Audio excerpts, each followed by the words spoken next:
Assalamualaikum warahmatullahi wabarakatuh. Halo teman-teman semuanya, pada video kali ini saya akan menceritakan atau memaparkan studi kasus mengenai anak yang mendapatkan kekerasan dari orang tua.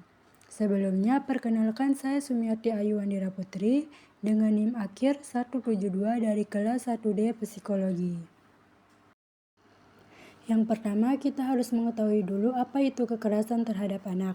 Jadi, kekerasan terhadap anak atau biasa disebut juga dengan istilah child abuse itu merupakan perbuatan disengaja yang menimbulkan kerugian atau bahaya terhadap anak-anak secara fisik maupun emosional. Jadi, istilah child abuse ini meliputi berbagai bentuk tingkah laku, dari tindakan ancaman fisik secara langsung oleh orang tua atau orang dewasa lainnya sampai kepada penelantaran kebutuhan-kebutuhan dasar anak. Selanjutnya ada bentuk-bentuk kekerasan terhadap anak. Yang pertama ada kekerasan fisik. Jadi kekerasan fisik itu melibatkan tindakan yang menyebabkan cedera fisik pada anak, seperti memukul, menampar, menendang, mencubit, atau menggunakan benda untuk melukai anak tersebut. Yang kedua ada kekerasan emosional. Kekerasan emosional merupakan tindakan yang merusak kesehatan mental dan emosional anak. Jadi, kekerasan emosional ini seperti penghinaan, ancaman, pengabaian, atau ucapan yang merendahkan. Yang ketiga ada kekerasan seksual. Kekerasan seksual terhadap anak mencakup tindakan yang melibatkan kontak seksual atau eksploitasi seksual, baik dengan paksaan, manipulasi, atau melalui ancaman. Yang keempat ada penelantaran anak. Jadi penelantaran anak itu merupakan bentuk pengabaian kebutuhan dasar anak seperti makanan, tempat tinggal, pendidikan, pengawasan, dan perhatian emosional. Nah, berikutnya di sini ada contoh kasus. Jadi contoh kasusnya itu judulnya ibu tega cambuk anaknya yang berusia 6 tahun hanya karena masalah stiker. Jadi ceritanya itu tepatnya sekitar tanggal 20 September lalu. Jadi ada seorang ibu di Medan, Sumatera Utara yang berinisial DF itu marah besar pada anak perempuannya yang berinisial K yang masih SD. Dikarenakan anaknya itu menghilangkan badge atau stiker tadi dari sekolah. Nah, ibu ini sampai mencambuk anaknya pakai ikat pinggang. Kejadian itu sempat terekam CCTV. Dan dari video rekaman CCTV itu kelihatan kalau punggung anaknya itu penuh luka bekas cambukan. Terus cerita ini akhirnya ketahuan itu setelah si anak cerita ke temannya kalau badannya sakit-sakit. Terus pas ditanya temannya kenapa, dia bilang habis dipukul mamanya. Dari situ temannya kasih tahu guru dan gurunya langsung lapor ke polisi. Nah, polisi pun langsung bertindak dan datang ke rumah kejadian itu dan menangkap si ibu. Dan dari hasil penyelidikannya ternyata si ibu itu ternyata sudah sering melakukan kekerasan ke anaknya. Dan ibu ini juga sebenarnya itu janda yang sudah 4 tahun bercerai. Nah, dari sini kan kita bisa lihat kenapa hanya karena hal sepele ini seorang ibu tega mencambuk anak kandungnya sendiri. Pasti si ibu ini punya banyak tekanan hidup seperti stres, mungkin dia juga melampiaskan stresnya itu ke anaknya, walaupun itu sangat-sangat salah. Dan akhirnya karena perbuatannya si ibu tadi, si ibu ditahan dan bakal dihukum sesuai undang-undang kekerasan dalam rumah tangga dan perlindungan anak. Yang ancamannya itu bisa sampai 5 tahun penjara. Nah, kasus ini jadi pengingat pentingnya kontrol emosi dan dukungan buat para orang tua biar tidak melampiaskan emosi ke anak-anaknya. Selanjutnya di sini ada faktor penyebab kekerasan terhadap anak. Yang pertama ada anak yang tidak sesuai dengan harapan orang tua. Nah, jadi anak yang memiliki kondisi atau sifat yang tidak sesuai dengan harapan orang tua seperti memiliki keterbatasan fisik atau gangguan perilaku itu bisa mengalami perlakuan buruk karena orang tua merasa kecewa atau sulit menerima keadaan anak. Yang kedua ada kemiskinan dan masalah ekonomi. Jadi keluarga dengan masalah keuangan seperti pengangguran atau penghasilan yang tidak mencukupi seringkali menghadapi tekanan yang besar. Hal ini bisa memicu stres pada orang tua dan akhirnya melampiaskan kepada anak. Terus keluarga tunggal atau broken home. Jadi keluarga tunggal atau broken home itu seperti anak yang tumbuh dalam keluarga dengan orang tua kayak orang tua tunggal kayak perceraian atau keluarga yang tidak lengkap mungkin kurang mendapat perhatian dan dukungan yang cukup sehingga lebih rentan mengalami kekerasan atau penelantaran. Yang berikutnya ada keluarga yang tidak matang secara psikologis.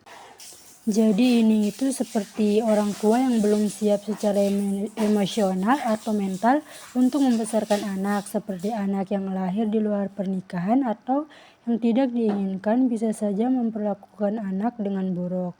Yang berikut ada gangguan mental pada orang tua.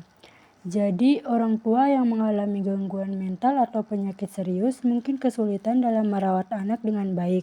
Nah, kondisi ini bisa membuat mereka lebih mudah marah atau tidak mampu mengontrol emosi yang berpotensi menyebabkan kekerasan terhadap anak.